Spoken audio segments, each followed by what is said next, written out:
guys, welcome back to my channel. Today is a really exciting day because I have Mr. Wode and Miss Trudy here. Hey, hi, hello. Oh my god, so first I want to say thank you so much for coming on my channel. You're welcome. I've actually known them, off camera for some time, and I really have gotten to know both of you guys on a personal level outside of YouTube and stuff. And of course, you guys are major influences on YouTube and stuff like that, but also just amazing people. Wow. Like, for real, like, genuinely. Okay. Genuinely amazing people. Thank And you. I tell you guys this, all the time, but like the influence that you guys have done on not just like, Africans that are here in Africa, but also African Americans and also mixed cultured people and other people and stuff like that has been, truly amazing. So I wanted to get you guys together, to ask a couple questions. You guys' love has inspired so many other people, and just like the overall of your journey. So a lot of you guys have been to a lot of different African countries. Yeah. And I actually went on a journey myself last year where I hit about 6 or 7 countries, and it was intense. Like, it was really intense. I had got to the point where I wanted to do more countries, but I was so drained. How do you not get drained? Like, what is your balance between going from country to country, working so hard, having you guys' relationship? Like, how do you manage all of that? Well, I feel like we're talking about draining. I can totally relate. Sometimes it gets very draining. You get so tired and exhausted. For me, when I feel like that, I just take a break. Yeah. Yeah, because it's not easy, especially as a female. Yeah. There's just so much going on. I feel like for the male, they can wake up, take a shower, oil themselves. Sometimes they don't even have to oil themselves and hit the streets. But it's true. It's true, right? So you're talking about me. Stop saying. Sometimes not even shower. Sometimes just I'll put on the clothes from yesterday and go. Exactly. But for a female, there's a pressure to look good on camera. You want to look good. You want to be your best, and that takes time, and then, we're females, there's hormonal imbalance in the body sometimes. Oh man, it's not easy. It's not easy. I really respect and salute all female travel bloggers around Africa. Yeah. What about you? For me, I work hard a lot, and after working extremely hard, you also get exhausted, So after getting exhausted, I have like a break that I always take. That's like 2 weeks break. Probably I'll film all my videos ahead of time, so I take my 2 weeks break. Even the 2 weeks break, I don't normally go off 2 weeks, but I'm off the camera. I won't film any video for 2 good weeks, but we do a bit of editing and stuff, and to keep the people updated whilst we are away. Because I think getting drained whilst traveling is normal. We all go through. Sometimes it comes to a time that you don't even feel like filming. It comes to a time that you don't even want to talk to anyone. It comes to a time that you get so exhausted that all you want to do is to sleep. So if you're a content creator and you ever feel that way, all you need to do is to just take a break, and then after 2 weeks, 3 weeks, you come back again and continue what you started. Yeah. So what do you say to the people who are like, oh, you guys just travel, that's easy, like they don't think that like it requires that much work, because they don't see, the fact that, I mean, how many COVID tests have you guys had to take, going on the plane, having to go there 3 hours, like, I know because outside of YouTube, I have been traveling since 2014. And even just traveling without filming my travels, it's exhausting. So I can't even imagine. Then also the pressure. Do you guys have the pressure of like, you just kind of want to be alone, but then somebody recognizes you, and then maybe you're not feeling so nice, or maybe you just, maybe you guys are having a private dinner and then somebody comes up to you and you're kind of like, hey, like, you don't see we're having a private dinner. Like, where is the boundary of personal space and respect versus like you know, because it comes with like kind of like a celebrity status. For me, I don't think anyone, if I meet a subscriber or a fan out there, him or her is coming to my private space, because I believe that they make you who you are. Absolutely. And when you meet them in real life, this is the time that you need to show that you also appreciate them. Yeah. Because don't forget that meeting them for the first time, first impression is everything. I mean, it comes to a time that I'm extremely tired, extremely exhausted, extremely not in the mood to talk to anybody, but you meet a fan and you have to switch your mood, because that's her first time or his first time of seeing you, and you might not know, just your hello will do to the person. So for me, I always tell content creators, when you meet a subscriber or a fan, even you are in a bad mood that very day, I mean, try your best, switch and give all your best to the person, because it's not going to spend so much time with you. It's that moment. But don't forget that that person is spending so much money watching you every day. And watching you, that's how you will be able to make money to travel. So I respect my audience. I don't know, she can't testify. Sometimes I will even leave her just to, it's not like I don't respect. I love my wife, I love my girl, I love her, but when it comes to like my audience, I don't joke with them. Yeah. You know, because I believe that they made me who I am today. Because imagine if I upload a video and they decide not to watch. Right? So when I meet you in town, I love them. I just even get close. Sometimes it feels like we know each other for so long. We have a conversation. They will tell you, "Oh, you remember that video?" You know, like I've filmed so many videos that I can't even remember some of the videos. So when you meet them and they start to tell you that this and that, it feels so fulfilling. So I don't have any problem, any fan coming to my personal space. I don't even have a personal space, by the way. Yeah. Yeah, that's why I say like you were like literally one of the most humblest people that I've ever met, you know, because I actually met Wode before meeting Miss Trudy. That's how we connected. Yeah. And I forgot the dynamic of how we had reached out. I think it was about content and stuff. And he was one of the people who just truly like respected me. And I think I even contacted him maybe when I had like 50 subscribers. Yeah. And now I'm almost at 7,000. Let's help her reach 10,000 subscribers. Yes. Thank you. And it was like, for the first time, because you do reach out to other YouTubers and stuff like that, and if you're not at a certain status, they kind of make you feel less than. And even at like 50 subscribers, I remember you telling me, you was like, you keep working hard, like you go and get there and stuff. And like those words were so encouraging to me. And one, you didn't even know me like that. And then two, like I had a very time. I think those 50 people was like my friends and family. Shout out to y'all. And it was like, he's still like, you saw something inside of me. And I was like, wow, this guy is so cool, like so humble. And then when Miss Trudy came to Tanzania, he reached out to me and was like, my girlfriend's in town, would love to show you, you know, around. And then we met and we, just like that, we clicked, y'all. I love me some Miss Trudy. Sorry, I love me some Miss Trudy.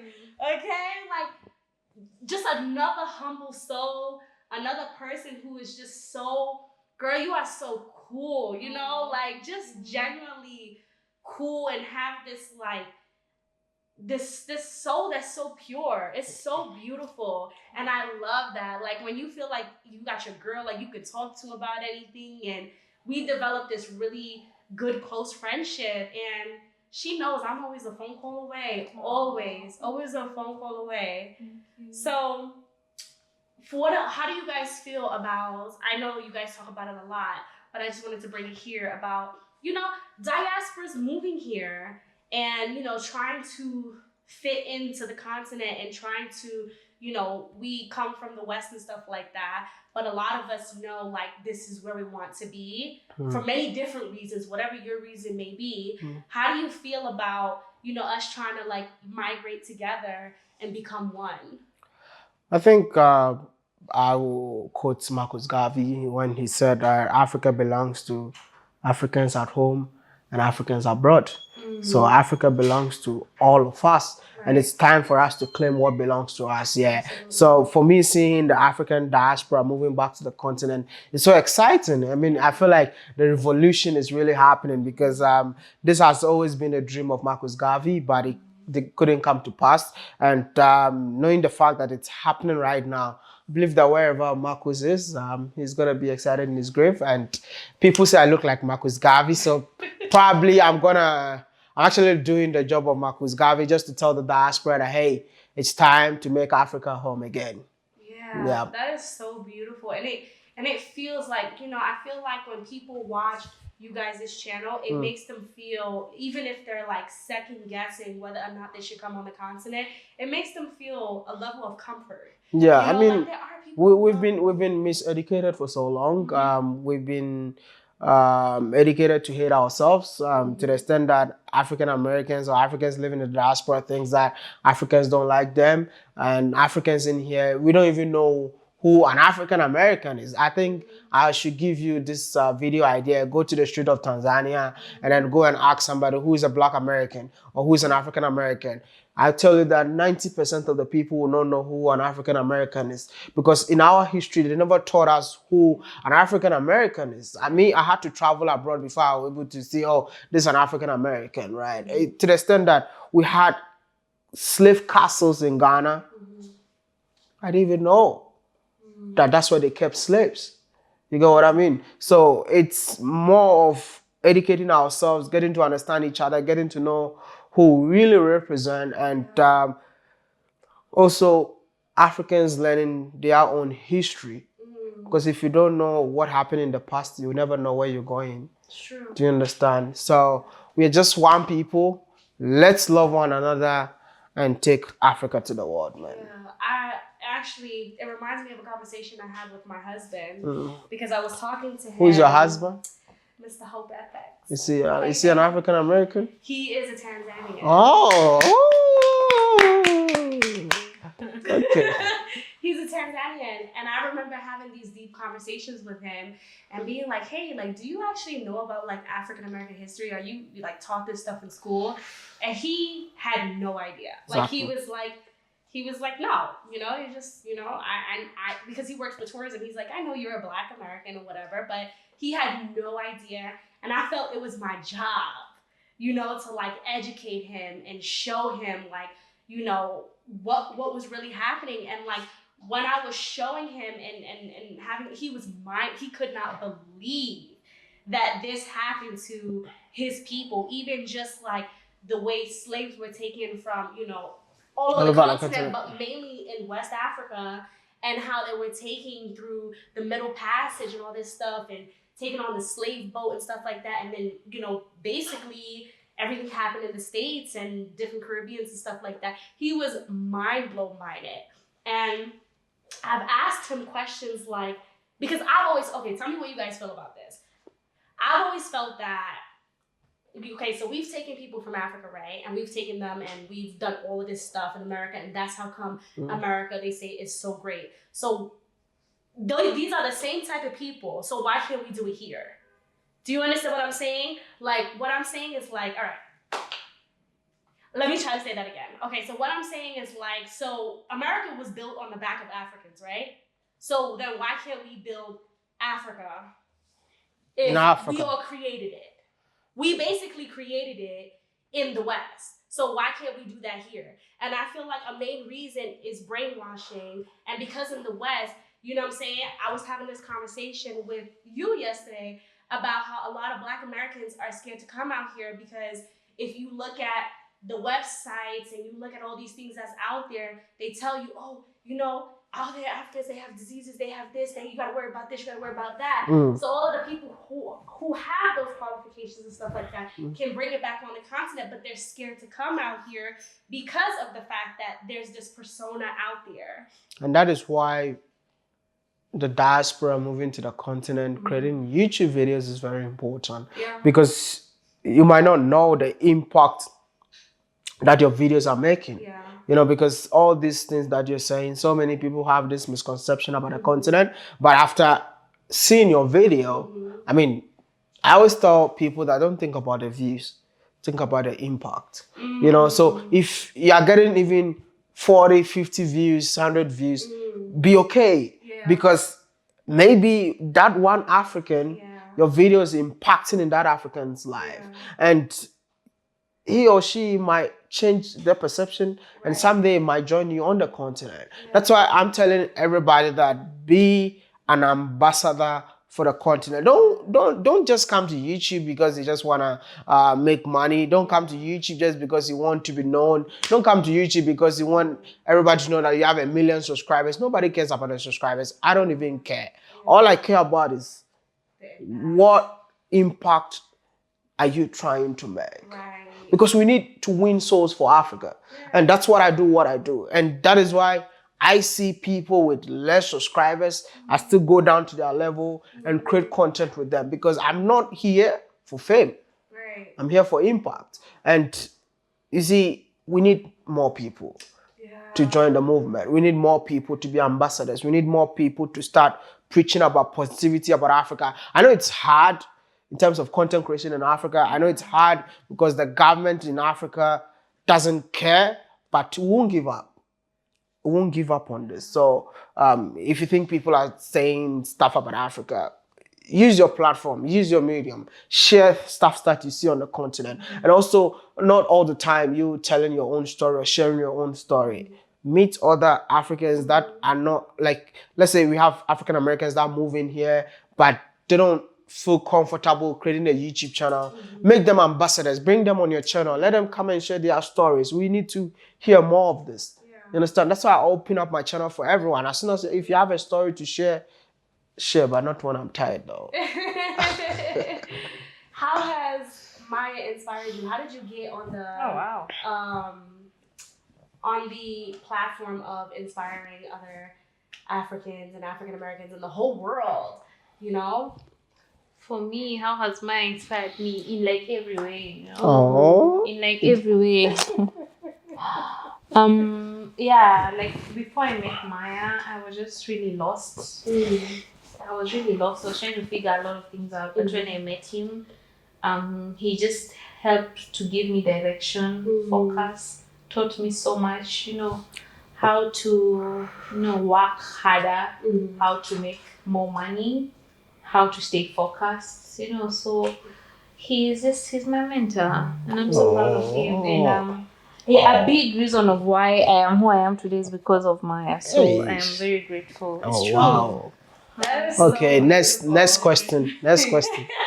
Start crying. Next question. That's so beautiful, and I love it. Oh my God, I love it. And one of the things that I really love that you guys both say is like trying to move this to one Africa. Yeah. What inspires you to say that, and why are you trying? Because Africa is such a huge continent, and there's so many different cultures, languages. There's just so many, and like, what makes you want to make one Africa? See, I'll be the last person when it comes to One Africa. I was not even a fan of One Africa because I feel like I was not too educated about these things until I started traveling within Africa. And then I realized that these borders that we see, we did not create these borders ourselves. It was created by the colonizer, and it was created by a colonizer to benefit from it. Why is it that we say we are independent, right? But still, this border still exists. From Ghana going to Congo, I have to pay $250 before I'll be able to go to Congo. And see, I feel like the white man was so smart in terms of how he divided Africa. If you're from Ghana, we speak English because we were colonized by the British. Right. When you go to the north of Ghana, they speak French. When you go to the east, they speak French. When you go to the south, they speak French. So, which means that even if we decide to break down the borders, we will understand each other. Right. Do you understand? So this is the time for Africans to come together because listen, language cannot bring us together. Even if we try to speak the same language, it will not happen. But trading among ourselves. Right.